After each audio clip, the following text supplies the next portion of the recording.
என் பெயர் பிரியங்கா. திருமணத்திற்குப் பிறகு நான் என் மாமனார் வீட்டிற்கு வந்தபோது என் வாழ்க்கையில் இதைவிட சிறந்த தொடக்கம் இருக்க முடியாது என்று உண்மையாகவே தோன்றியது. ஏனெனில் திருமணத்திற்கு முன்பு மற்ற பெண்களைப் போலவே என் மனதிலும் பல கேள்விகள் இருந்தன. மாமனார் வீடு எப்படி இருக்கும், கணவர் எப்படி இருப்பார், அங்கே எனக்கு அன்பு கிடைக்குமா இல்லையா என்று. ஆனால் நான் முதலாக என் மாமனார் வீட்டிற்கு வந்தபோது என் எல்லா கவலைகளும் மெல்ல மறைந்து போயின. என் மாமியார் மாமனார் என்னை மிகவும் அன்போடு வரவேற்றார்கள். என் மாமியார் என்னை அணைத்துக் கொண்டு, மகள், இனி இந்த வீடும் உன்னுடையதுதான் என்று சொன்ன அந்த வார்த்தை என் இதயத்தை தொட்டது. என் பெற்றோரும் என் திருமணத்தில் தங்களால் முடிந்தவரை எதையும் குறைத்துவிடவில்லை. ஏனெனில் நான் அவர்களின் ஒரே மகள்.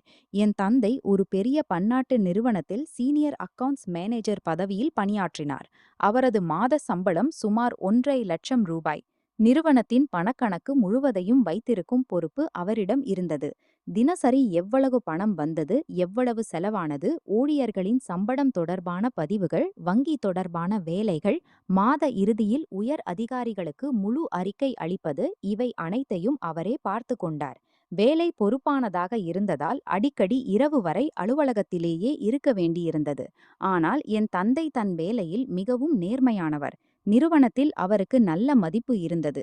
அவர் தன் வாழ்நாள் முழுவதும் கஷ்டப்பட்டு எங்கள் வீட்டை பராமரித்தார். என் அம்மாவும் வீட்டை மிகச் சிறப்பாக நடத்தினார். எனவே என் திருமணம் வந்தபோது இருவரும் சேர்ந்து முடிவு செய்தார்கள், தங்கள் மகளுக்கு தங்கள் வசதிக்கு ஏற்ப சிறந்ததை கொடுப்போம் என்று. அவர்கள் எனக்கு நிறைய சாமான்கள் கொடுத்தார்கள். வீட்டுக்கு தேவையான பொருட்கள் கொடுத்தார்கள். மேலும் என் பெயரில் ஒரு பிளாட்டும் வாங்கி கொடுத்தார்கள். திருமணத்திற்கு பிறகு எப்போதாவது ஏதேனும் தேவைப்பட்டால் எனக்கு சொந்த ஆதாரம் இருக்கட்டும் என்பதற்காக. அப்போது இவை அனைத்தும் எனக்கு மிகவும் நன்றாக தோன்றியது. ஆனால் உண்மையைச் சொல்ல வேண்டுமானால் எனக்கு மிகுந்த மகிழ்ச்சி அளித்தது என்னவென்றால், பணத்தை விட உறவுகளுக்கு அதிக மதிப்பு கொடுக்கும் ஒரு குடும்பம் எனக்கு கிடைத்திருந்தது. என் திருமணம் மிகவும் சிறப்பாக நடைபெற்றது. திருமண நாளில் நான் சிவப்பு உடையில் தயாராக அமர்ந்திருந்தபோது என் பெற்றோர் என்னை பார்த்து மீண்டும் மீண்டும் உணர்ச்சி வசப்பட்டார்கள். என் அம்மா என் கண்ணை துடைத்துக் கொண்டே இருந்தார். என் தந்தை மீண்டும் மீண்டும், மகள், எப்போதும் மகிழ்ச்சியாக இரு என்று சொல்லிக் கொண்டே இருந்தார். அப்போது நானும் அழுதேன். ஏனெனில் ஒருபுறம் நான் என் வீட்டை விட்டுச் சென்று கொண்டிருந்தேன், மறுபுறம் என் புதிய வாழ்க்கையின் மகிழ்ச்சியும் இருந்தது. நான் விடை பெற்று என் மாமனார் வீட்டிற்குச் சென்றபோது என் மாமியார் வாசலில் என்னை வரவேற்க நின்றிருந்தார். அவர் ஆரத்தி எடுத்து என்னை உள்ளே அழைத்துச் சென்றார். அன்று வீட்டில் பல உறவினர்கள் வந்திருந்தார்கள். ஆனால் அவர்கள் மத்தியிலும் நான் ஏதோ அந்நிய இடத்திற்கு வந்துவிட்டது போல் தோன்றவில்லை. எல்லோரும் என்னுடன் அன்பாக பேசினார்கள். என் மாமியார் மீண்டும் மீண்டும், மகள், சோர்வாக இல்லையே, தண்ணீர் வேண்டுமா என்று கேட்டுக்கொண்டிருந்தார். என் மாமனாரும் என்னிடம் வந்து, மகள், இனி நீ இதை முழுக்க உன் வீடாகவே எண்ணு. உனக்கு எப்போதாவது ஏதேனும் தேவைப்பட்டால் தயக்கமின்றி சொல் என்றார். அவர்களின் வார்த்தைகளை கேட்டதும் என் மனதில் ஒரு விசித்திரமான அமைதி பரவியது. என் பெற்றோர் எனக்காக உண்மையிலேயே ஒரு நல்ல குடும்பத்தை தேர்ந்தெடுத்திருக்கிறார்கள் என்று தோன்றியது. என் கணவர் ராஜ் அன்றும் மிகவும் மகிழ்ச்சியாக இருந்தார். அவர் அடிக்கடி என்னை பார்த்து கொண்டே இருந்தார். என் பார்வை அவர் பார்வையுடன் சந்திக்கும் போதெல்லாம் அவர் மெல்ல சிரித்தார். திருமணத்திற்கு பிறகு முதலாக நாங்கள் இருவரும் தனியாக பேசும் வாய்ப்பு கிடைத்தபோது அவர் என்னிடம், பிரியங்கா, உனக்கு எதற்கும் கவலைப்பட வேண்டாம். நீ இங்கே எப்போதும் மகிழ்ச்சியாக இருப்பாய். என் ஏதேனும் வார்த்தை உனக்கு பிடிக்காவிட்டால் உடனே சொல்லிவிடு. நம்மிடையே எந்த விஷயமும் மனதில் தேங்கிவிடக்கூடாது என்பதே என் விருப்பம் என்றார். அவரது வார்த்தைகளை கேட்டதும் எனக்கு மிகவும் நன்றாக இருந்தது. ஏனெனில் நானும் அதையே விரும்பினேன். எங்கள் திருமணம் வெறும் ஒரு உறவாக மட்டும் இல்லாமல் நாங்கள் இருவரும் நல்ல நண்பர்களாகவும் ஆக வேண்டும் என்று. மெல்ல அப்படியே நடக்கத் தொடங்கியது. ராஜ் உண்மையிலேயே என்னை மிகவும் கவனித்துக் கொண்டார். அவர் காலையில் கடைக்குச் செல்வதற்கு முன் என்னிடம், உனக்கு ஏதேனும் வேண்டுமா என்று கேட்பார். நான் மாலை வீட்டுக்கு வரும்போது ஏதாவது வாங்கி வந்துவிடு என்று சொன்னால் அவர் ஒருபோதும் மறக்க மாட்டார். அவருக்கு சொந்தமாக மொபைல் மற்றும் எலக்ட்ரானிக் பொருட்கள் விற்கும் ஒரு சிறிய வணிகம் இருந்தது. ஒரு கடை இருந்தது. அங்கே மொபைல் போன்கள், இயர்போன்கள், சார்ஜர்கள், ஸ்மார்ட் வாட்ச்கள் மற்றும் பிற எலக்ட்ரானிக் பொருட்கள் கிடைக்கும்.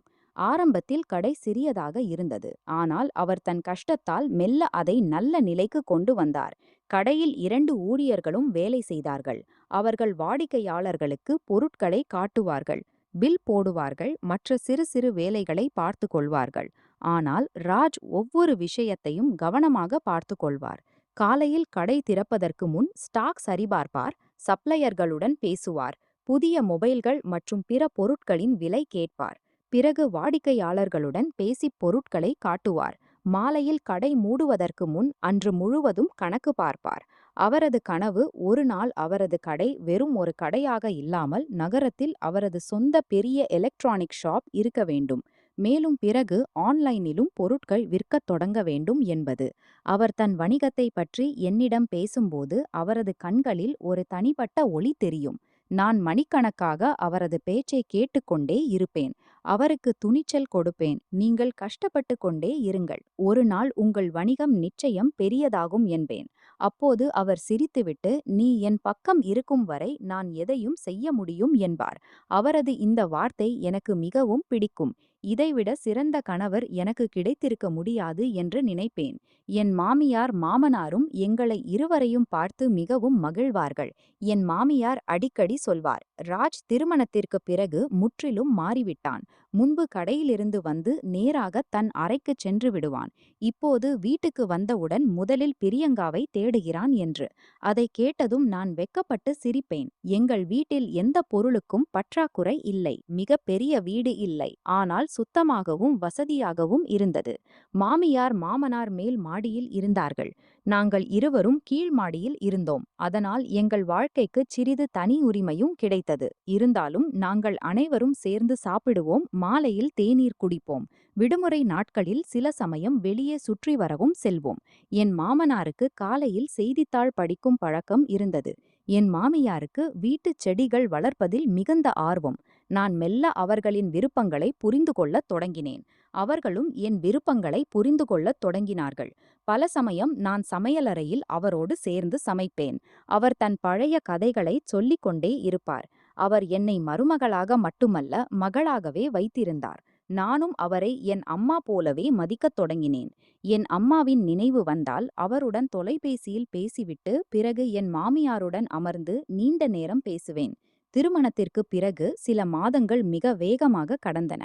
எனக்கு தோன்றியது, நான் என் பெற்றோர் வீட்டிலிருந்து இந்த வீட்டிற்கு வந்தது போல் இல்லை. நான் எப்போதும் இந்த வீட்டின் பகுதியாகவே இருந்தது போல். ராஜ் அடிக்கடி என்னை வெளியே அழைத்து செல்வார். சில சமயம் நாங்கள் இருவரும் திரைப்படம் பார்க்க செல்வோம். சில சமயம் உணவகத்தில் சாப்பிடுவோம். சில சமயம் வெறும் பைக்கில் அமர்ந்து நகரத்திற்கு வெளியே சிறிது தூரம் சுற்றி வருவோம். சிறிய சிறிய விஷயங்களிலும் எனக்கு மிகுந்த மகிழ்ச்சி கிடைத்தது. ஒருமுறை நான் அவரிடம், எனக்கு ஒரு புதிய கடிகாரம் பிடித்திருக்கிறது, ஆனால் இப்போது அதற்கு தேவையில்லை என்று நினைத்து வாங்கவில்லை என்றேன். அடுத்த நாள் அவர் கடையிலிருந்து திரும்பியபோது அவரது கையில் அதே கடிகாரம் இருந்தது. நான், இதை ஏன் வாங்கினீர்கள் என்று கேட்டேன். அவர், உனக்கு பிடித்திருந்ததால் வாங்கி வந்தேன் என்றார். ஆனால் நான் வாங்க சொல்லவில்லையே என்றேன். அவர் சிரித்துவிட்டு, மனைவிக்கு பிடித்த பொருளை கொடுக்க அவள் அனுமதி தேவையா என்றார். அவரது இந்த வார்த்தையை கேட்டதும் நான் சிரித்துவிட்டேன். அன்று என் கணவர் மீது மேலும் அன்பு வளர்ந்தது. இப்படியே காலம் கடந்தது. எங்களிடையே யான உறவு மேலும் வலுவடைந்தது. நான் வீட்டை பார்த்து கொள்வேன், அவர் கடையை பார்த்து கொள்வார். ஆனால் மாலை வந்தவுடன் நாங்கள் இருவரும் அமர்ந்து அன்று முழுவதும் நடந்ததை பேசிக்கொள்வோம். கடையில் ஏதேனும் வாடிக்கையாளருடன் பிரச்சனை இருந்தால் அவர் என்னிடம் சொல்வார். வீட்டில் நடந்த சிறு சிறு விஷயங்களை நான் அவரிடம் சொல்வேன். எங்களிடையே ஒருவரையொருவர் மறைக்கும் எந்த விஷயமும் இல்லை. என் வாழ்க்கை திருமணத்திற்கு முன் நான் நினைத்தது போலவே நடந்து கொண்டிருக்கிறது என்று தோன்றியது. ஒரு நல்ல கணவர், அன்பான மாமியார் மாமனார், மனம் விரும்பும் இடம் கிடைத்த ஒரு வீடு. ஆனால் வாழ்க்கை எப்போதும் ஒரே மாதிரியாக இருப்பதில்லை. நாம் நம் மகிழ்ச்சிகளை மிக அதிகமாக அனுபவித்துக் கொண்டிருக்கும் அந்த நேரத்திலேயே எங்கோ ஏதோ ஒரு விஷயம் நம் பாதையில் காத்திருக்கிறது என்பதை நாம் அறிய மாட்டோம். அது எல்லாவற்றையும் மாற்றிவிடக்கூடியது. திருமணத்திற்கு ஏறக்குறைய 2 ஆண்டுகள் ஆகிவிட்டன. இந்த 2 ஆண்டுகளில் என் மாமனார் வீட்டிலிருந்து அவ்வளவு அன்பு கிடைத்தது. நான் வெளியிலிருந்து வந்த பெண் என்று ஒருபோதும் தோன்றவில்லை. என் தந்தை எப்போதாவது என்னை பார்க்க வந்தால் என் மாமியாரிடம் மிகுந்த மகிழ்ச்சியுடன், நீங்கள் என் மகளுக்கு மிகுந்த அன்பு கொடுத்திருக்கிறீர்கள் என்பார். என் மாமியார் சிரித்துவிட்டு, மகள் உங்களுடையது மட்டும்தானா? நாங்கள் அவளை எங்கள் மகளாக்கிவிட்டோம் என்பார். என் தந்தையும் நிம்மதியடைவார். ராஜின் வணிகமும் இப்போது முன்பை விட நன்றாக நடக்கத் தொடங்கியிருந்தது. அவர் கடைக்கு அருகில் ஒரு சிறிய ஸ்டோர் மற்றும் அலுவலகம் வாங்கியிருந்தார். அங்கே அதிக பொருட்கள் வைக்கப்பட்டன. அவர் ஒரு புதிய ஊழியரையும் நியமித்திருந்தார். இரவும் பகலும் கஷ்டப்பட்டு கொண்டிருந்தார். அவரது கனவு சில ஆண்டுகளில் தன் இரண்டாவது கடையை திறக்க வேண்டும் என்பது. நான் அவரை பார்த்து மகிழ்வேன். எப்போதும் இவ்வளவு கஷ்டப்படாதீர்கள் என்பேன். ஆனால் அவர் இப்போது கஷ்டப்பட்டுவிட்டால் பிறகு உனக்கு ஓய்வு கொடுப்பேன் என்பார். அவரது வார்த்தைகளை கேட்டதும் நான் மெல்ல சிரிப்பேன். அப்போது எனக்கு என்ன தெரியும், ஒரு நாள் இந்த கஷ்டமும் இந்த ஓட்டமும் எங்கள் வாழ்க்கையில் ஒரு பெரிய திருப்பத்தை கொண்டு வரப்போகிறது என்று நான் ஒருபோதும் கற்பனை கூட செய்யவில்லை. அன்று காலையும் எல்லாம் முற்றிலும் சாதாரணமாகத்தான் இருந்தது. ராஜ் காலை உணவு சாப்பிட்டு கடைக்குச் செல்வதற்கு முன் என்னிடம், இன்று ஒருவேளை தாமதமாகலாம், ஒரு பெரிய சப்ளையருடன் மீட்டிங் இருக்கிறது என்றார். நான் சரி, ஆனால் உங்கள் கவனம் பார்த்து கொள்ளுங்கள் என்றேன். அவர் சிரித்து என் தலையை முத்தமிட்டு, நீயும் உன் கவனம் பார்த்துக்கொள் என்றார். நான் அவரை வாசல் வரை அனுப்பிவிட்டு பிறகு என் வேலையில் ஈடுபட்டேன். அப்போது எனக்கு கொஞ்சமும் தோன்றவில்லை, இன்று எங்கள் வாழ்க்கையின் மிகப்பெரிய திருப்பம் நடக்கப் போகிறது என்று. திருமணத்திற்குப் பிறகு இவ்வளவு அன்பாகவும் பாதுகாப்பாகவும் தோன்றிய அதே குடும்பத்தில் வரப்போகும் நாட்களில் அப்படிப்பட்ட விஷயங்கள் நடக்கப் போகின்றன. அவை என் நம்பிக்கையையும் என் மகிழ்ச்சிகளையும் ஆட்டம் காண வைக்கப் போகின்றன. திருமணத்திற்கு முன்பு நானும் வேலை செய்தேன். ஆனால் திருமணத்திற்கு பிறகு என் வேலையை விட்டுவிட்டேன். என் படிப்பு மிகவும் நன்றாக இருந்தது. படிப்பை முடித்த பிறகு நகரத்தின் ஒரு பெரிய தனியார் ஐடி நிறுவனத்தில் ப்ராஜெக்ட் மேனேஜர் பதவியில் வேலை தொடங்கினேன். என் சம்பளம் மாதத்திற்கு சுமார் 90,10,000 ரூபாய். என் வேலை நிறுவனத்தின் பல்வேறு திட்டங்களின் முழு திட்டமிடல், என் குழுவினருக்கு வேலையை விளக்குவது, கிளையண்டுகளுடன் மீட்டிங், திட்டத்தை நேரத்திற்குள் முடிப்பது, உயர் அதிகாரிகளுக்கு அறிக்கை அளிப்பது. நான் ஒரே நேரத்தில் பல ஊழியர்களின் குழுவை பார்த்து கொண்டேன். வேலையின் முழு பொறுப்பும் என் மீது இருந்தது. என் கஷ்டம் மற்றும் நல்ல வேலையால் நிறுவனத்தில் நல்ல அடையாளம் உருவாக்கினேன். என் சீனியர்களும் என் வேலையால் மிகவும் மகிழ்ந்தார்கள். ஆனால் திருமணத்திற்கு பிறகு நான் வேலையை விடும் முடிவு எடுத்தேன். ஏனெனில் திருமணத்திற்கு பிறகு என் முழு நேரத்தையும் என் குடும்பத்திற்கு மட்டும் கொடுக்க விரும்பினேன். என் கணவர் மற்றும் மாமியார் மாமனாருடன் நன்றாக வாழ விரும்பினேன். என் கணவரும் தன் வேலையில் மிகவும் பிஸியாக இருந்தார். ஆனால் அவருக்கு நேரம் கிடைக்கும் போதெல்லாம் என்னுடன் அமர்ந்து பேசுவார். என்னை முழுமையாக கவனித்துக் கொள்வார். என் கணவர் தன் பெற்றோரின் ஒரே மகன். எனவே அவருக்கு அவரது குடும்பம்தான் மிக முக்கியமானது. வீட்டில் என் மாமியாரும் இருந்தார். அவர் நீண்ட காலமாக சரியாக பேச முடியவில்லை. அவரது குரல் கிட்டத்தட்ட போய்விட்டது. அவர் யாரிடமும் தன் கருத்தை சரியாக சொல்ல முடியவில்லை. இதனால் அவர் பெரும்பாலான நேரம் அமைதியாக தன் அறையில் அமர்ந்திருப்பார். யாரிடமும் ஏதேனும் கேட்கவும் தயக்கம். பல சமயம் அவருக்கு ஏதேனும் சிரமம் இருந்தாலும் யாரையும் அழைக்கக்கூட முடியாது. நான் அவரை முதலாக இப்படி பார்த்தபோது எனக்கு மிகுந்த வருத்தம். நான் அவரது மருமகள் என்றால் அவரையும் கவனித்துக் கொள்வது என் கடமை என்று தோன்றியது. எனவே மெல்ல அவரது அருகில் அமரத் தொடங்கினேன். நான் அவரோடு பேசுவேன். அவர் எனக்கு குரலில் பதில் சொல்ல முடிந்தாலும் முடியாவிட்டாலும் அவரது கண்கள் மற்றும் சைகைகளிலிருந்து அவரது கருத்தை புரிந்து கொள்ள முயற்சிப்பேன். காலையில் எழுந்தவுடன் முதலில் அவரது அறைக்குச் செல்வேன். உங்களுக்கு ஏதேனும் வேண்டுமா என்று கேட்பேன். பிறகு அவருக்காக தேநீர் செய்து கொண்டு செல்வேன். மருந்து எடுக்க வேண்டுமானால் நேரத்திற்கு மருந்து கொடுப்பேன். அறைக்கு வெளியே வர வேண்டுமானால் அவரது கையை பிடித்து வெளியே அழைத்து வருவேன். ஆரம்பத்தில் அவர் என் முன் மிகுந்த தயக்கம் காட்டினார். ஒருவேளை நானும் மற்றவர்களைப் போல அவரது கருத்தை புரிந்து கொள்ள மாட்டேன் என்று நினைத்திருக்கலாம்.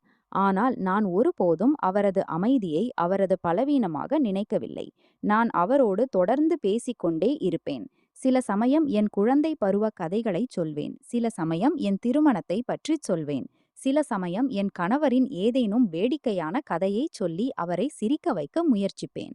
மெல்ல என் மாமியாரும் என்னுடன் கலந்துவிட்டார்.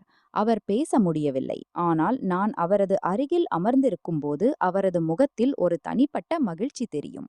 அவர் என் கையின் மீது கையை வைத்துவிட்டு மெல்ல சிரிப்பார். அவரது முகத்தின் அந்த புன்னகை எனக்கு மிகவும் பிடிக்கும். நான் அவருக்கு வெறும் மருமகளாக மட்டுமல்ல, ஒரு மகளாகவும் ஆகிவிட்டிருக்கிறேன் என்று தோன்றும். நான் மனதில் நினைப்பேன், நான் அவரை மீண்டும் தன்னம்பிக்கையுள்ளவராக ஆக்குவேன். அவரது குரல் போய்விட்டது என்பதை உணரவிட மாட்டேன். நான் அவருக்கு சிறிய சிறிய சைகைகளால் தன் கருத்தை தெரிவிக்கும் பழக்கத்தை ஏற்படுத்தினேன். நானும் அவரது சைகைகளை புரிந்து கொள்ளத் தொடங்கினேன். தண்ணீர் வேண்டுமானால் அவர் தன் பக்கம் சுட்டிக்காட்டுவார். சாப்பாடு வேண்டுமானால் தட்டின் பக்கம் பார்ப்பார். எங்காவது போக வேண்டுமானால் என் கையை பிடித்துக் கொள்வார். நான் அவரது ஒவ்வொரு கருத்தையும் புரிந்து கொள்ள முயற்சிப்பேன். மெல்ல எங்களிடையே குரல் இல்லாமலேயே ஒரு உறவு உருவாகிவிட்டது. பல சமயம் என் கணவர் வீட்டுக்கு வந்து நான் அவரது அம்மாவின் அருகில் அமர்ந்திருப்பதை பார்த்துச் சிரித்துவிட்டு, சியா, நீ என் அம்மாவை முற்றிலும் மாற்றிவிட்டாய். முன்பு என் அம்மா யாருடனும் அதிகம் பேச மாட்டார். இப்போது நீ வீட்டில் இருக்கும்போது அவரது முகத்தில் எப்போதும் மகிழ்ச்சி இருக்கிறது என்பார். அவரது இந்த வார்த்தையை கேட்டதும் எனக்கு மிகவும் நன்றாக இருக்கும். ஏனெனில் என் மாமியாரின் மகிழ்ச்சியில் என் சொந்த மகிழ்ச்சியும் தெரியும். நான் வேலையை விட்டுவிட்டது தவறான முடிவு அல்ல. என் குடும்பத்திற்காக ஏதேனும் நல்லது செய்திருக்கிறேன் என்று தோன்றும். வீட்டில் எல்லாம் மிக நன்றாக நடந்து கொண்டிருந்தது. ஆனால் மெல்ல ஒரு விஷயம் எனக்கு உணரத் தொடங்கியது.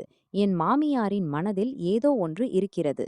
அதை அவர் என்னிடம் சொல்ல விரும்புகிறார். ஆனால் சொல்ல முடியவில்லை. பல சமயம் அவர் என்னை மிக கவனமாக பார்த்துவிட்டு திடீரென்று வருத்தமடைந்து விடுவார். நான் அவரிடம், அம்மா, என்ன ஆயிற்று, நீங்கள் ஏன் கவலைப்படுகிறீர்கள் என்று கேட்பேன். ஆனால் அவர் எதுவும் பேச முடியாது. வெறும் என்னை பார்த்து அமைதியாகி விடுவார். நான் நினைப்பேன், ஒருவேளை அவரது உடல்நிலை சரியில்லை போலும். எனவே அவரை மேலும் கவனித்துக் கொள்ளத் தொடங்கினேன். ஒரு நாள் மதிய நேரத்தில் நான் அவரது அறையில் அமர்ந்து அவரது தலைமயிரை வாரிக் கொண்டிருந்தேன். அப்போது திடீரென்று அவர் என் கையை பிடித்துக்கொண்டு என்னை மிக கவனமாக பார்க்கத் தொடங்கினார். அவரது கண்களில் பயம் தெளிவாக தெரிந்தது. நான் அவரது கையை பிடித்து, அம்மா, என்ன ஆயிற்று, நீங்கள் என்னிடம் என்ன சொல்ல விரும்புகிறீர்கள் என்று கேட்டேன். அவர் ஏதோ சொல்ல முயன்றார். ஆனால் அவரது வாயிலிருந்து குரல் வரவில்லை. அவரது கண்களில் கண்ணீர் வந்துவிட்டது. நான் பயந்து விட்டேன். அவரது முகத்தை என் கைகளில் எடுத்து, அம்மா, நீங்கள் அழாதீர்கள். நீங்கள் என்னிடம் சொல்லுங்கள். என்ன நடந்திருக்கிறது? நான் உங்கள் ஒவ்வொரு வார்த்தையையும் புரிந்து கொள்ள முயற்சிப்பேன் என்றேன். ஆனால் அவர் எதுவும் சொல்ல முடியவில்லை. நான் அவருக்கு தண்ணீர் குடித்துவிட்டு அவரது அருகில் நீண்ட நேரம் அமர்ந்திருந்தேன். அன்று முதலாக எனக்கு தோன்றியது, ஒருவேளை இந்த வீட்டில் எல்லாம் நான் பார்ப்பது போல் அவ்வளவு எளிதல்ல. என் மாமியாரின் கண்களில் ஏதோ ஒரு ரகசியம் இருக்கிறது. அதை அவர் என் முன் கொண்டு வர விரும்புகிறார். ஆனால் அவரது குரல் அவருக்கு உதவி செய்யவில்லை. நான் அவரது அருகில் அமர்ந்து மனதில் யோசித்துக் கொண்டே இருந்தேன். இறுதியில் என்ன விஷயம் இருக்கிறது? என் மாமியார் என்னிடம் சொல்ல விரும்புகிறார். ஏன் அவருக்கு இவ்வளவு பயம்? அந்த நாளுக்கு பிறகு நான் அவரது ஒவ்வொரு சிறிய அசைவிலும் கவனம் செலுத்தத் தொடங்கினேன். ஆரம்பித்து விட்டது. எனக்கு தெரிய வந்தது, அவர்கள் என் கணவர் முன்னால் இருக்கும்போது மிகவும் பயந்து கொண்டிருப்பார்கள். என் முன்னால் இருந்தால் சற்று நிம்மதியாக இருப்பார்கள். இது எனக்கு புரியவில்லை. ஏனென்றால் என் கணவர் தன் தாயை மிகவும் நேசிப்பார், எப்போதும் அவளை கவனித்துக் கொள்வார். இருந்தும் என் மாமியார் அவனை பார்த்தவுடன் திடீரென அமைதியாகி விடுவார்கள். அவர்களுடைய கண்களில் பயம் தெரியும். ஒரு நாள் நான் கணவரிடம் இதை பற்றி கேட்க நினைத்தேன். ஆனால் ஒருவேளை நான் வீணாக தவறான எண்ணம் வைத்திருக்கிறேனோ என்று தோன்றியதால் ஒன்றும் சொல்லவில்லை.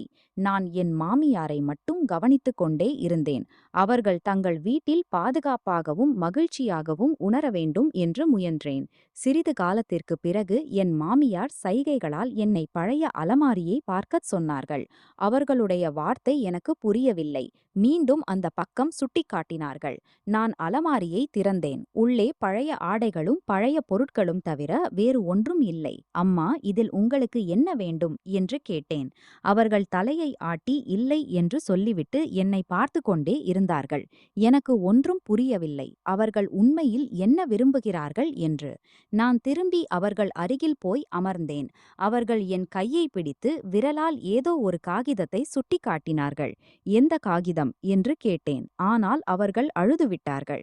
அன்றைக்கு முதன்முறையாக என் மனதில் ஒரு பயம் பிறந்தது. ஒருவேளை என் மாமியாருக்கு கடந்த காலத்தில் ஏதோ ஒன்று நடந்திருக்கலாம். அதை பற்றி வீட்டில் வீட்டில் யாருக்கும் தெரியாது. அதை எப்படியாவது என்னிடம் சொல்ல விரும்புகிறார்கள் என்று. நான் முடிவு செய்தேன், என்ன நடந்தாலும் அவர்களுடைய வார்த்தையை புரிந்து கொள்வேன். ஏனென்றால் இப்போது அவர்கள் எனக்கு வெறும் மாமியார் மட்டுமல்ல, என் தாய் போல ஆகிவிட்டார்கள். இந்த நிலையில் அவர்களை தனியாக விட்டுவிட முடியாது. என் மாமியாரின் அந்த பயத்திற்கு பின்னால் என்ன உண்மை மறைந்திருக்கிறது, அந்த உண்மை வருங்காலத்தில் என் வாழ்க்கையை எப்படி மாற்றப் போகிறது என்பதை பற்றி எனக்கு எந்த யூகமும் இல்லை. மெதுவாக ராஜை பற்றிய மற்றொரு விஷயத்தையும் கவனிக்கத் தொடங்கினேன். என்னுடன் மிகவும் நன்றாக பேசுவான். ஆனால் தன் தாயுடன் அவனுடைய நடத்தை முற்றிலும் வேறாக இருக்கும். தன் தாய் அருகில் அதிக நேரம் அமர்வதே இல்லை. அவர்களுடைய பேச்சு புரியாவிட்டால் கோபத்துடன் எழுந்து விடுவான். பலமுறை என் மாமியார் அவனுக்கு ஏதோ விளக்க முயன்றார்கள். ஆனால் அவன் அவர்களை பார்க்கக்கூட மாட்டான். இதையெல்லாம் பார்த்து நான் உள்ளுக்குள்ளேயே கவலைப்படத் தொடங்கினேன். என் முன்னால் இவ்வளவு அன்பாக இருக்கும் மனிதன் தன் சொந்த தாயுடன் இவ்வளவு வேறுபட்ட நடத்தை ஏன் காட்டுகிறான் என்று புரியவில்லை. மெதுவாக எனக்கு புரிய ஆரம்பித்தது, ராஜுக்கு மிகவும் விரைவாக கோபம் வரும். சிறிய விஷயங்களுக்கும் அவனுடைய மனநிலை மாறிவிடும். வீட்டில் அவன் விரும்பும் உணவு இல்லை என்றால் கோபப்படுவான். ஏதாவது பொருள் அதன் இடத்தில் இல்லை என்றால் கோபம் வரும். சில சமயம் பெரிய காரணம் இல்லாமலேயே அவனுடைய முகம் கோபத்தால் நிரம்பும். முதலில் நான் வேலை அழுத்தத்தால் இப்படி இருக்கலாம் என்று நினைத்து அவனுடைய பேச்சை அலட்சியம் செய்தேன். ஏனென்றால் அவனுக்கு சொந்த வியாபாரம் இருந்தது. கடையின் வேலையும் அதிகமாக இருந்தது. ஆனால் காலம் செல்லச் செல்ல எனக்கு புரிந்தது, இது வெறும் வேலை அழுத்தம் மட்டும் அல்ல. அவனுடைய குணத்திலேயே அதிக கோபம் இருந்தது. வெளியில் பார்த்தால் அமைதியான நல்ல மனிதன் போல் தோன்றுவான். ஆனால் வீட்டுக்குள் அவனுடைய உருவம் வேறாக இருக்கும். பெரும்பாலான நேரம் வீட்டை விட்டு வெளியேயே இருப்பான். சில சமயம் கடையில், சில சமயம் சப்ளையரை சந்திக்க, சில சமயம் நண்பருடன் வெளியே. நான் இன்று இவ்வளவு தாமதமாகிவிட்டதே என்று கேட்டால் வேலை இருந்தது என்று சொல்லிவிட்டு முடித்து விடுவான். நான் அதிக கேள்வி கேட்க மாட்டேன். வீட்டில் வீணான பேச்சு பெருக வேண்டாம் என்று. ஆனால் இப்போது அவனை மெதுவாக புரிந்து கொள்ளத் தொடங்கினேன். என் மாமியார் ஒருவேளை அவனை பயப்படுகிறார்கள் என்றும் அதனால்தான் அவன் முன்னால் ஒன்றும் பேச முடியவில்லை என்றும் தோன்றியது. பலமுறை ராஜ் வீட்டுக்கு வந்தவுடன் என் மாமியார் முற்றிலும் அமைதியாகி விடுவார்கள். அவர்களுடைய கண்களில் அந்த பயம் தெளிவாக தெரியும். சாப்பிடும் முன்பும் பலமுறை பார்த்திருக்கிறேன். நான் அம்மா, ராஜை பயப்படுகிறீர்களா என்று கேட்டால் உடனே தலையை ஆட்டிவிட்டு பேச்சை மாற்ற முயல்வார்கள். அவர்களுடைய இந்த நிலையை பார்த்து மிகவும் வருத்தம் ஏற்படும். ஆனால் அப்போது எனக்கு ஒன்றும் புரியவில்லை. இறுதியில் என்ன நடந்தது என்று, அதனால் தன் சொந்த மகனை பார்த்து இவ்வளவு பயந்து கொண்டிருக்கிறார்கள் என்று. இப்படியே நாட்கள் கடந்தன.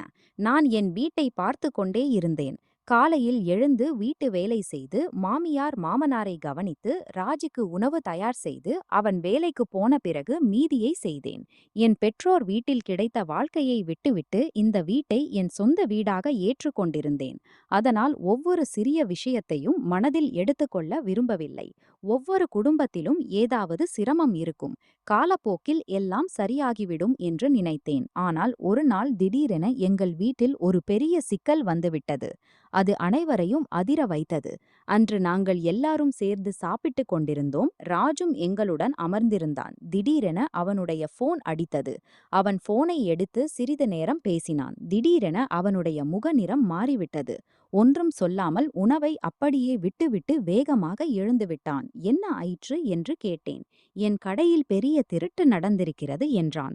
கடையின் ஊழியர்கள் போன் செய்து விலை உயர்ந்த பொருட்கள் காணாமல் போயிருக்கின்றன என்றும், திருட்டு எப்படி நடந்தது என்று புரியவில்லை என்றும் சொல்லியிருந்தார்கள்.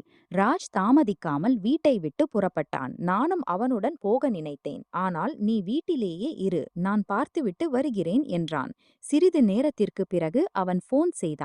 கடையின் பூட்டு உடைக்கப்பட்டிருக்கிறது. உள்ளே வைத்திருந்த நிறைய பொருட்கள் காணாமல் போயிருக்கின்றன என்றான். முதலில் கடையின் சிசிடிவி கேமராவை பார்த்தான். ஆனால் ஃபுட்டேஜை பார்த்தாலும் உடனே தெளிவாக புரியவில்லை. இரவு நேரத்தில் கடைக்குள் நுழைந்த நபர் முகத்தை மூடிக்கொண்டு வந்திருந்தான். ராஜ் போலீசுக்கு போன் செய்தான். போலீஸ் குழுவும் கடைக்கு வந்துவிட்டது. போலீஸ் கடையை முழுமையாக சோதனை செய்தது. ஊழியர்களை விசாரித்தது. சிசிடிவி ஃபுட்டேஜையும் பார்த்தது. இந்த திருட்டால் ராஜுக்கு மிகப்பெரிய நஷ்டம் ஏற்பட்டது. ஏனென்றால் கடையில் மொபைல் போன்களும் மற்ற எலக்ட்ரானிக் பொருட்களும் நல்ல அளவில் இருந்தன. அவை அனைத்தையும் திருடன் எடுத்துச் சென்றிருந்தான். ராஜுக்கு இந்த நஷ்டம் மிக பெரியதாக இருந்தது. ஏனென்றால் அவனுடைய வியாபாரம் அவ்வளவு பெரியதல்ல. தன் சொந்த உழைப்பால் அதை உருவாக்கியிருந்தான். இரவு வீட்டுக்கு திரும்பியபோது அவனுடைய முகம் மிகவும் கவலையுடன் இருந்தது. அமைதியாக தன் அறைக்குச் சென்று அமர்ந்து விட்டான். நான் அவன் அருகில் சென்று, நடந்தது மிகவும் மோசம்தான். ஆனால் நாம் தைரியமாக இருக்க வேண்டும். போலீஸ் விசாரிப்பார்கள். ஒருவேளை பொருட்கள் திரும்பவும் கிடைக்கலாம் என்று சொன்னேன். ராஜ் என் பேச்சை கேட்டான். ஆனால் மிகவும் கவலையாக இருந்தான். அன்று இரவு நான் நீண்ட நேரம் யோசித்துக் கொண்டிருந்தேன். நான் எப்படி அவனுக்கு உதவ முடியும் என்று. மனதில் மீண்டும் மீண்டும் ஒரே எண்ணம் வந்து கொண்டிருந்தது.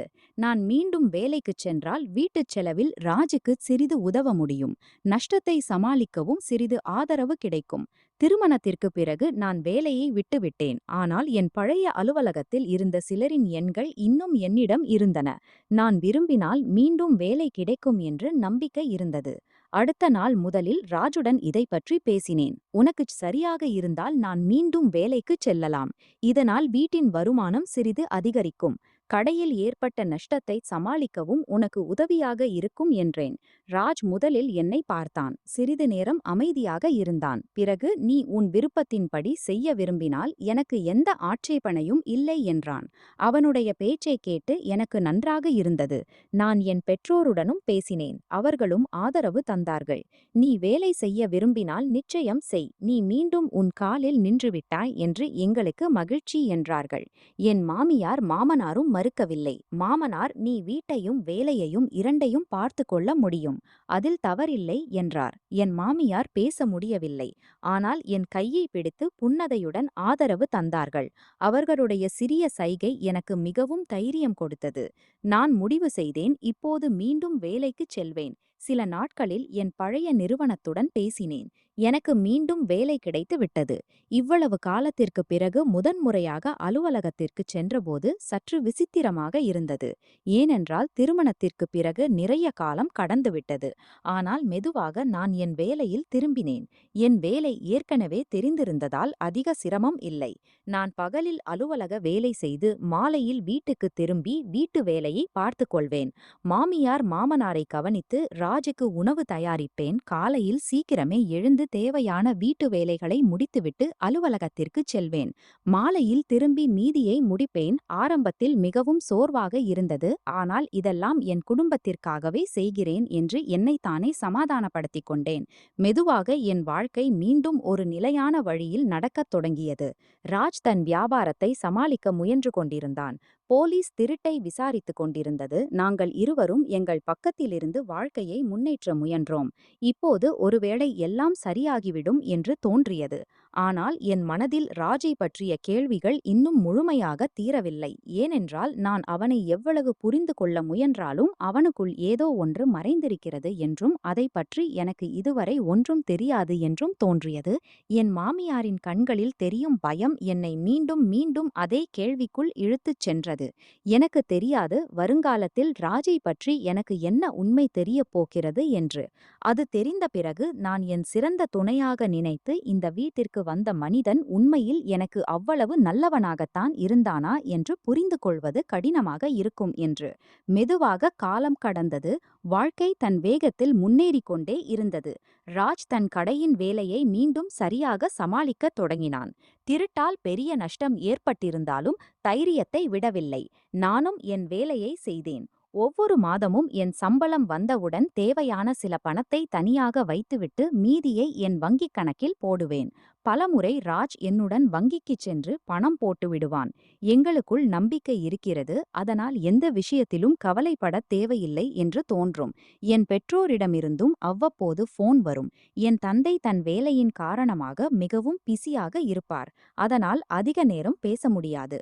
ஆனால் என் அம்மா அடிக்கடி போன் செய்வார்கள். மகளே, நீ எப்படி இருக்கிறாய்? வீட்டில் எல்லாம் சரியா என்று கேட்பார்கள். நான் ஒவ்வொரு முறையும், அம்மா கவலைப்படாதீர்கள். என் மாமனார் வீட்டார் மிகவும் நல்லவர்கள். மாமியார் மாமனார் என்னை மிகவும் கவனிக்கிறார்கள்.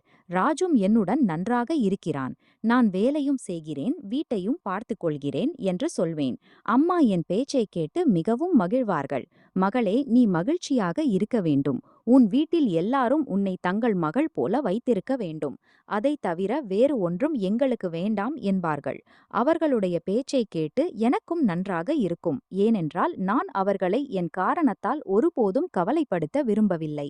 எப்போதும் என் வாழ்க்கை மிகவும் நன்றாக நடந்து கொண்டிருக்கிறது என்றுதான் சொல்வேன். உண்மையை சொன்னால் அந்த நேரம் வரை எனக்கும் அப்படியே தோன்றியது.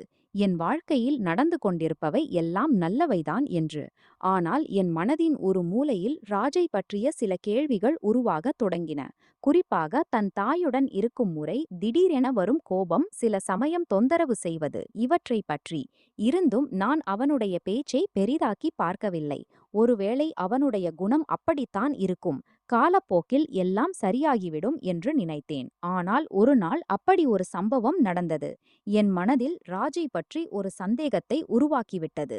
அதை விரும்பினாலும் அகற்ற முடியவில்லை. அது மாலை நேரம். நான் அலுவலகத்திலிருந்து வீட்டுக்கு திரும்பிக் கொண்டிருந்தேன். அன்று சாலையில் மிகவும் அதிக போக்குவரத்து இருந்தது. என் கார் நீண்ட நேரமாக ஒரே இடத்தில் சிக்கியிருந்தது.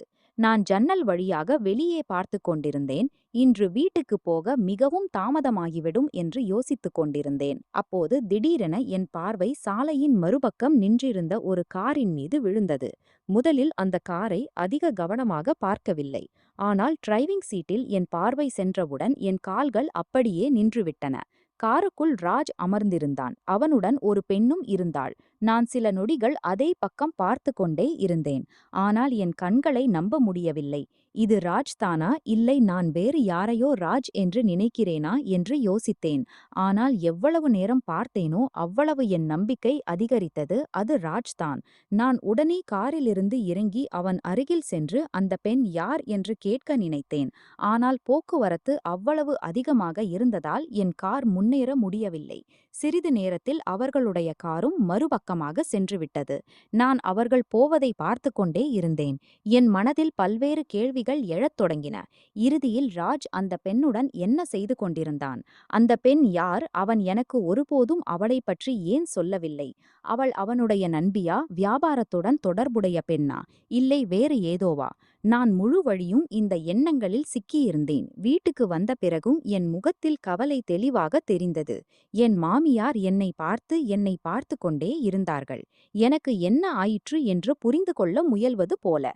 ஆனால் நான் அவர்களிடமும் ஒன்றும் சொல்ல முடியவில்லை. அமைதியாக என் அறைக்குச் சென்று ராஜ் வருவதற்காக காத்திருந்தேன். சிறிது நேரத்திற்கு பிறகு ராஜ் வீட்டுக்கு வந்தான். நான் அவனை பார்த்தேன். ஆனால் அப்போது என் மனதில் இவ்வளவு விஷயங்கள் ஓடிக்கொண்டிருந்ததால் அவனிடம் நேரடியாக கேட்பதா, இல்லை முதலில் ஏதாவது தகவல் அறிய முயல்வதா என்று புரியவில்லை. இறுதியில் தைரியத்தை வகுத்து கேட்டேன். இன்று நீ எங்கே போயிருந்தாய்? ராஜ் என்னை பார்த்து சாதாரணமாக நான் கடையில்தான் இருந்தேன். பிறகு ஒரு மீட்டிங் இருந்தது என்றான். நான் அவனை பார்த்து நீ இன்று ஒரு பெண்ணுடன் இல்லையா என்றேன். என் பேச்சை கேட்டவுடன் அவனுடைய முகநிறம் சிறிது மாறியது. ஆனால் உடனே தன்னை சமாளித்துக் கொண்டு நீ எந்த பெண்ணை பற்றி பேசுகிறாய் என்றான். நான் என் கண்களால் பார்த்தேன், நீ காரில் ஒரு பெண்ணுடன் அமர்ந்திருந்தாய் என்றேன். என் பேச்சை கேட்டவுடன் அவன் கோபப்படத் தொடங்கினான். உனக்கு நிச்சயம் ஏதோ தவறு தெரிந்திருக்கும். நான் நாள் முழுவதும் வேலையில் பிஸியாக இருந்தேன். நீ ஒருவேளை வேறு யாரையோ என்னைப் போல நினைத்திருப்பாய் என்றான்.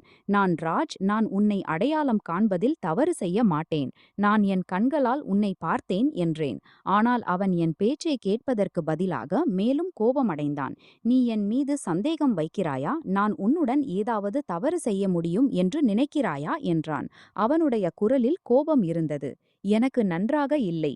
நானும் அப்போது அமைதியாகிவிட்டேன். வீணான பேச்சு பெருக வேண்டாம் என்று. இல்லை இல்லை, உன் மீது சந்தேகம் வைக்கவில்லை. நான் பார்த்ததை மட்டும் கேட்கிறேன் என்றேன். ஆனால் அவன் மீண்டும் அது உன் தவறான எண்ணம். இப்படிப்பட்ட விஷயங்களை மனதில் வைத்துக்கொள்ளக் கூடாது என்றான். நான் அவனுடைய பேச்சை கேட்டுக்கொண்டேன். ஆனால் என் மனதிற்கு அவனுடைய பதில் சரியாக தோன்றவில்லை. உண்மையில் அவன் ஒரு பெண்ணுடன் இல்லை என்றால் நான் யாரை பார்த்தேன்? அந்த பெண் வெறும் அறிமுகமானவளாக இருந்தால் அவளுடைய பெயரை சொல்வதில் இவ்வளவு சிரமம் ஏன்? ராஜ் என் பேச்சை இவ்வளவு விரைவாக பொய்யாக்குவது ஏன் என்று புரியவில்லை. முடியவில்லை. அன்று இரவு நான் படுக்கையில் படுத்தேன். ஆனால் என் கண்களுக்கு முன் மீண்டும் மீண்டும் அந்த காட்சி வந்தது. காரில் அமர்ந்திருந்த ராஜ், அவன் பக்கத்தில் அந்த பெண். நான் மீண்டும் மீண்டும் ஒருவேளை உண்மையில் என் தவறான எண்ணமாக இருக்கலாம் என்று சொல்லிக் கொண்டேன். ஆனால் மனம் நம்பத் தயாராக இல்லை. முதன்முறையாக எனக்கு தோன்றியது, ஒருவேளை ராஜ் என்னிடமிருந்து ஏதோ ஒன்றை மறைத்துக் கொண்டிருக்கிறான் என்று. அடுத்த நாள் அலுவலகத்திற்குச் சென்ற பிறகும் என் கவனம் வேலையில் இல்லை. மீண்டும் மீண்டும் என் போனை பார்த்து ராஜிடம் ஏதாவது கேட்கலாமா என்று யோசித்தேன். ஆனால் நான் அடிக்கடி கேள்வி கேட்டால் அவன் என் மீது கோபப்படுவான் என்று தோன்றியது.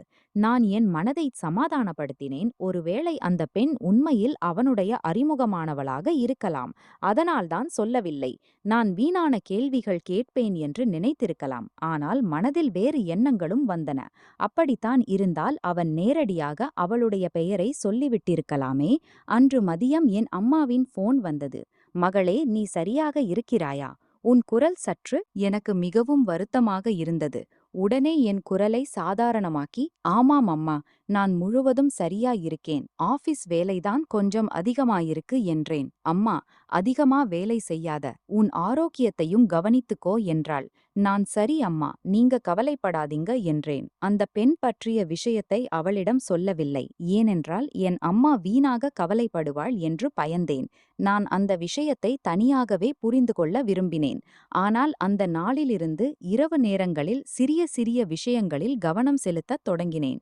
அவர் யாருடன் பேசுகிறார், எத்தனை முறை பேசுகிறார், எப்போது கடைக்கு செல்கிறார், எப்போது திரும்புகிறார் என்று எல்லாம் தெரிந்து கொள்ள முயன்றேன்.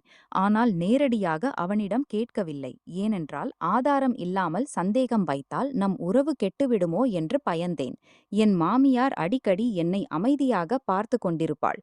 என் மன வருத்தத்தை அவள் புரிந்து கொண்டது போல. ஆனால் அவளால் ஒன்றும் பேச முடியவில்லை. ஒரு மாலை நேரத்தில் நான் அவள் அருகில் அமர்ந்திருந்தேன். அவள் என் கையை பிடித்துக்கொண்டு என் கண்களில் பார்க்கத் தொடங்கினாள். அவள் கண்களில் அந்த பயம் இருந்தது. அதை நான் முன்பு பார்த்திருந்தேன். நான் கேட்டேன், அம்மா, நீங்க எனக்கு ஏதாவது சொல்ல விரும்புறீங்களா? அவள் சிறிது நேரம் என்னை பார்த்தாள். பிறகு தலையை தாழ்த்தினாள். அவள் மனதிலும் ஏதோ ஒன்று இருக்கிறது. ஆனால் என்னிடம் சொல்ல முடியவில்லை என்று புரிந்து கொண்டேன்.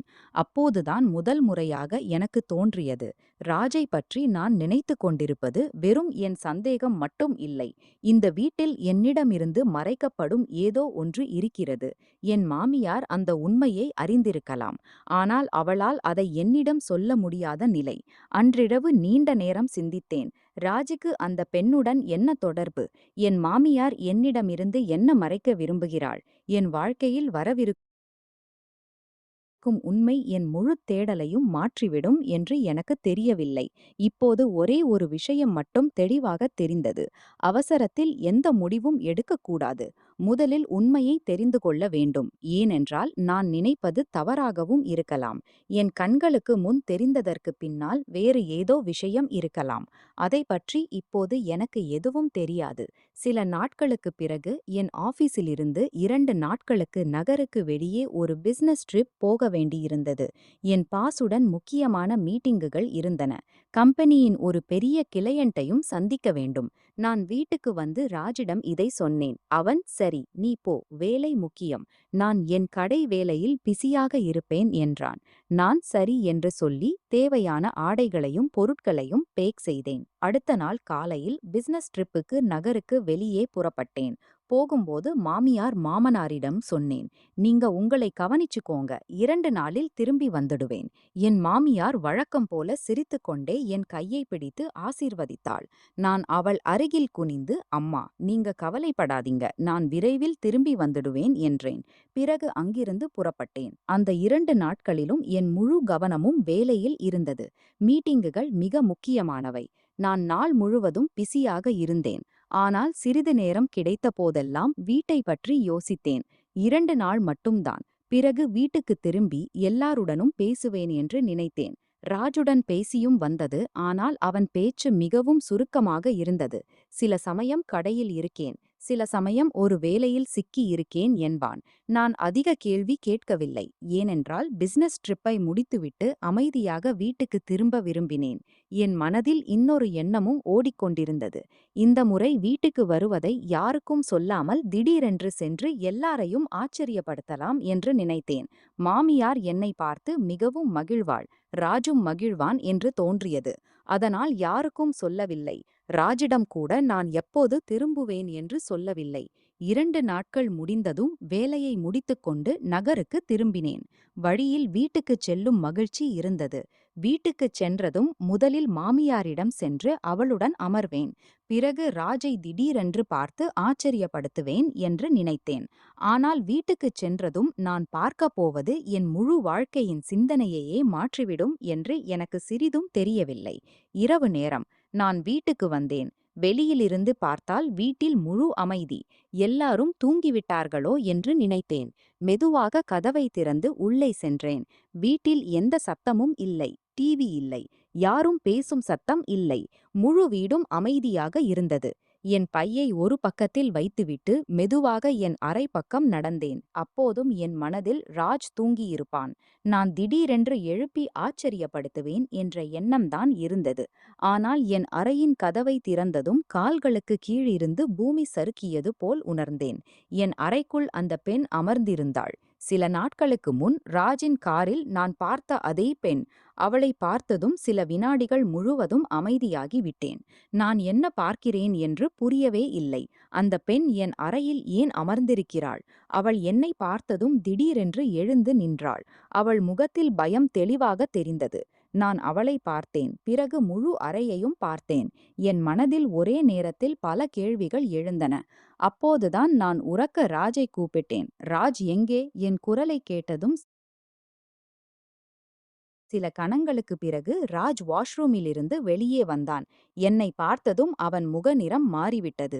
நான் இவ்வளவு சீக்கிரம் திரும்பி விடுவேன் என்று அவனுக்கு எதிர்பார்ப்பே இல்லை. சில கணங்கள் அவன் என்னை பார்த்து கொண்டிருந்தான். நானும் அவனை பார்த்து கொண்டிருந்தேன். பிறகு நேரடியாக கேட்டேன், இந்த பெண் யார்? என் அறையில் என்ன செய்கிறாள்? நீங்கள் இருவரும் என்ன செய்து கொண்டிருந்தீர்கள்? என் குரலில் கோபமும் வருத்தமும் கலந்திருந்தது. ராஜ் உடனே விஷயத்தை சமாளிக்க முயன்றான். சியா, நீ தவறாக புரிந்து கொள்கிறாய். அவள் என் நண்பி. நகரத்தில் ஏதோ வேலைக்காக வந்திருந்தாள். வெறும் சந்திக்க வந்திருந்தாள் என்றான். நான் அவனை பார்த்து, என்னிடம் பொய் சொல்லாதே ராஜ். இந்த பெண்ணை முன்பு உன்னுடன் பார்த்திருக்கிறேன். அன்றும் நீ பொய் சொன்னாய். வேறொருவரை உன்னை போல் நினைத்துவிட்டேன் என்று. இன்று இந்த பெண் என் அறையில் அமர்ந்திருக்கிறாள். இப்போது நீ என்னை என்ன புரிய வைக்க முயல்கிறாய் என்றேன். ராஜ், நீ காரணமில்லாமல் விஷயத்தை பெரிதாக்குகிறாய் என்றான். நான் எல்லாம் சரியாக இருந்தால் இந்த பெண் என் அறையில் ஏன் அமர்ந்திருக்கிறாள்? இதை பற்றி முன்பே எனக்குச் சொல்லாதது ஏன் என்றேன். அவன் நேரடி பதில் சொல்லாமல் கோபப்படத் தொடங்கினான். நீ ஒவ்வொரு விஷயத்திலும் சந்தேகம் வைக்கத் தொடங்கிவிட்டாய் என்றான். நான் ஏதோ சொல்லப் போய்க் கொண்டிருந்தேன். அப்போது என் பார்வை வீட்டின் மற்றொரு அறை பக்கம் சென்றது. மாமியார் மாமனார் இருக்கிறார்கள் என்று நினைவு வந்தது. உடனே கேட்டேன், அம்மாவும் அப்பாவும் எங்கே? ராஜ், அவர்கள் தங்கள் அறையில்தான் என்றான். நான் ஒன்றும் பேசாமல் அவர்கள் அறை பக்கம் செல்லத் தொடங்கினேன். கதவை திறந்ததும் மாமியாரும் மாமனாரும் அறைக்குள் அமர்ந்திருந்தார்கள். இருவர் முகத்திலும் பயம் தெளிவாக தெரிந்தது. என் மாமியார் என்னை பார்த்ததும் அழத் தொடங்கினாள். நான் அவள் அருகில் சென்று அமர்ந்து அவள் கையை பிடித்து கேட்டேன், அம்மா, என்ன ஆச்சு? நீங்க ஏன் அழுறீங்க? வீட்டில் என்ன நடக்குது? ராஜ் என்னோடு என்ன செஞ்சுட்டு இருக்கான்? இந்த பெண் யார்? ஆனால் மாமியாரால் குரல் வராததால் ஒன்றும் பேச முடியவில்லை. அவள் தொடர்ந்து அழுது கொண்டே இருந்தாள். அடிக்கடி என்னை பார்த்து கைகளை கூப்புவது போல் முயன்றாள். என் கண்களிலும் கண்ணீர் வந்தது. நான் அவள் தோளில் கை வைத்து, அம்மா, நீங்க சைகையாவது சொல்லுங்க, என்ன ஆச்சுன்னு சொல்லுங்க என்றேன். என் மாமனாரும் மிகவும் வருத்தமாக தெரிந்தார். நான் அவரை கேட்டேன், அப்பா, நீங்க சொல்லுங்க, என்ன விஷயம்? ஆனால் அவரும் சிறிது நேரம் அமைதியாக இருந்தார். ராஜ் கோபித்து விடுவான் என்று பயந்தது போல். அந்த நொடியில் என் மனதில் மிக மோசமான எண்ணம் வந்தது. கடந்த சில நாட்களாக ராஜை பற்றி எனக்கு இருந்த சந்தேகம் உண்மையாக இருக்கலாம் என்று தோன்றியது. நான் அறைக்கு திரும்பி வந்து தலையை பிடித்து கொண்டு அமர்ந்தேன். என் முன் அந்த பெண் நின்றிருந்தாள். அவள் பெயர் பிரியா. ராஜ் ஏதோ சொல்ல முயன்றான். ஆனால் அப்போது அவன் பேச்சு எனக்கு கேட்கவில்லை. மனதில் ஒரே ஒரு கேள்வி மட்டும் சுழன்றது. என்னோடு இப்படி ஏன் நடந்தது? நான் இவ்வளவு நம்பிக்கை வைத்திருந்த மனிதன் என்னை ஏன் இவ்வளவு பெரிய துரோகம் செய்தான்?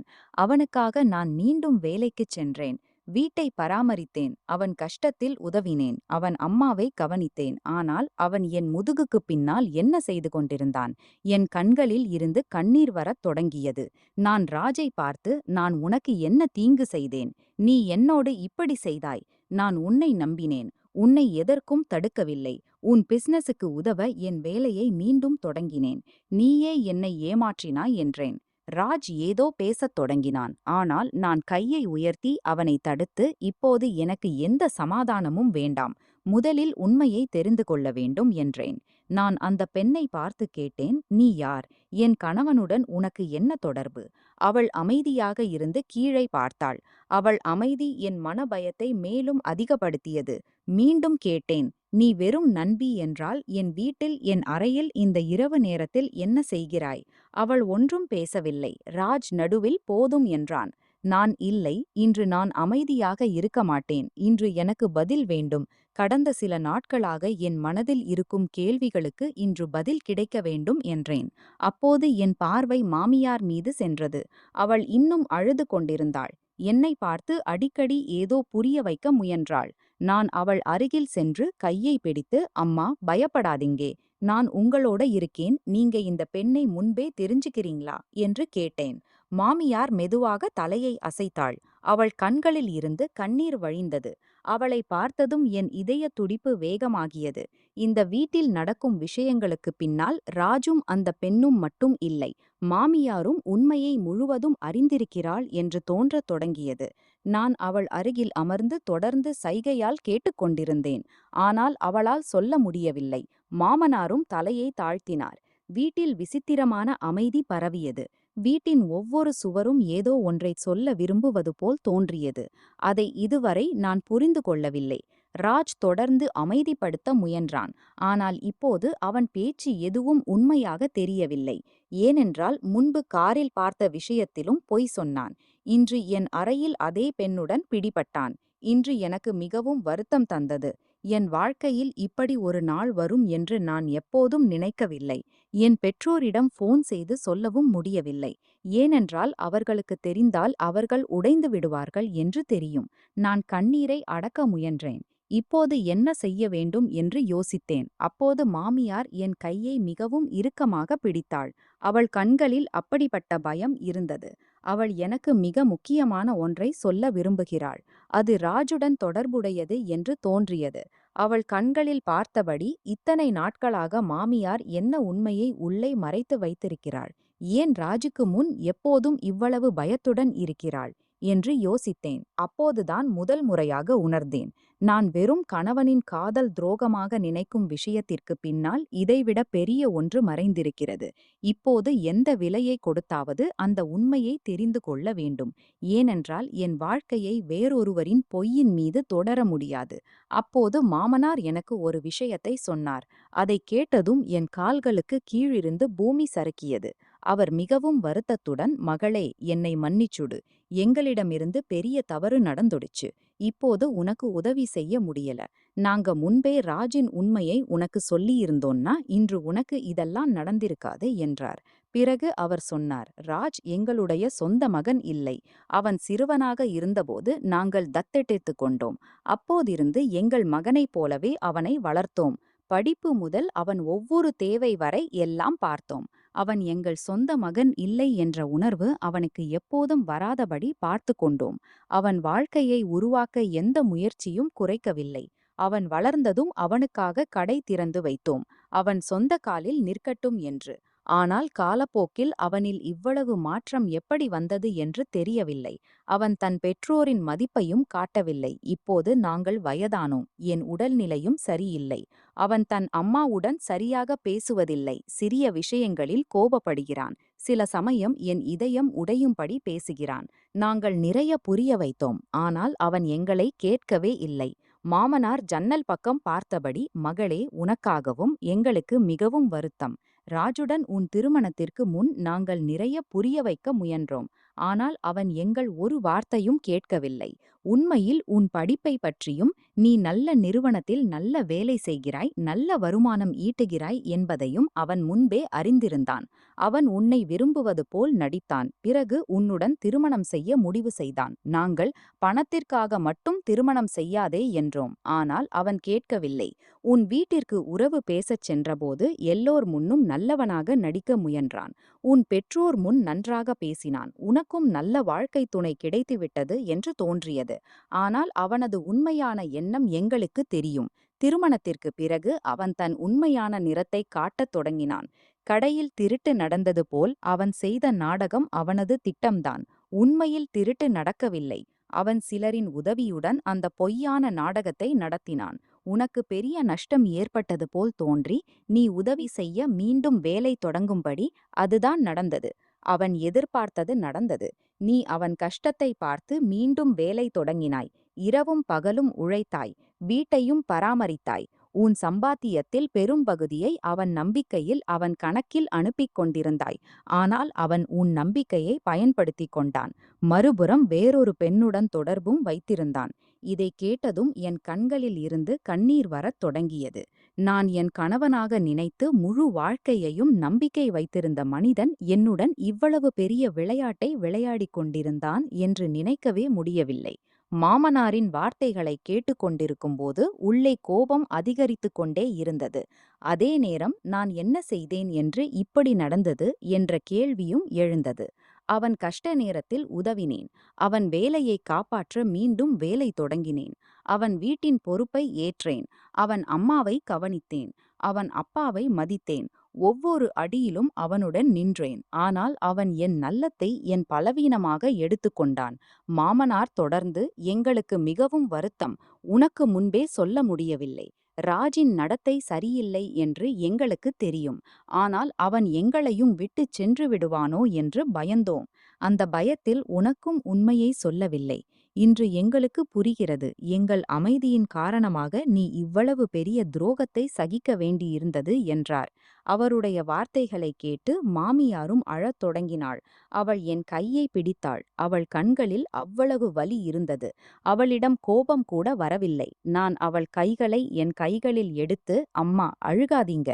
நீங்க என்னோடு எப்போதும் கெட்டதா செய்யலை. நீங்க எப்போதும் என்னை உங்கள் மகள் போலவே வைச்சு கொண்டீங்க. உங்களிடம் எனக்கு எந்த புகாரும் இல்லை என்றேன். மாமியார் அழுதபடியே என்னை கட்டிப்பிடித்தாள். நானும் அவளுடன் அழுதேன். ஆனால் என் மனதில் இப்போது ஒரு விஷயம் முழுவதும் தெளிவாகிவிட்டது. ராஜுடன் இனி ஒரு நிமிடம் கூட இருக்க முடியாது. அதே நேரத்தில் என் தந்தையை போன் செய்து எல்லாவற்றையும் சொன்னேன். என் தந்தை என் குரலை கேட்டதும் நான் மிகவும் வருத்தத்தில் இருக்கிறேன் என்று புரிந்து கொண்டார். அதிக கேள்விகள் கேட்கவில்லை. மகளே, நீ அங்கேயே இரு. நான் இப்போதே உன்னை அழைத்து வருகிறேன் என்றார். சிறிது நேரத்தில் என் தந்தை என்னை அழைத்து வர வீட்டுக்கு வந்துவிட்டார். அவரை பார்த்ததும் மீண்டும் கண்ணீர் வந்தது. நான் மிக நீண்ட நேரம் அழுது கொண்டே இருந்தாள். அவர்கள் என் தலையில் கை வைத்து, மகளே, இனிமேல் பயப்பட வேண்டாம். நீ எதுவும் தவறு செய்யவில்லை. உன் நம்பிக்கைக்கு தகுதியற்ற மனிதனிடமிருந்து விலகி இருப்பதே சரியான முடிவு என்றார்கள். நான் என் தந்தையுடன் வீட்டை விட்டு வெளியேறத் தொடங்கியபோது ராஜ் என் முன் வந்து நின்று என்னை தடுக்க முயன்றான். ஷியா, என் பேச்சை கேள் என்றான். ஆனால் இப்போது அவன் பேச்சை கேட்க எந்த காரணமும் இல்லை. நான் தெளிவாக சொன்னேன்.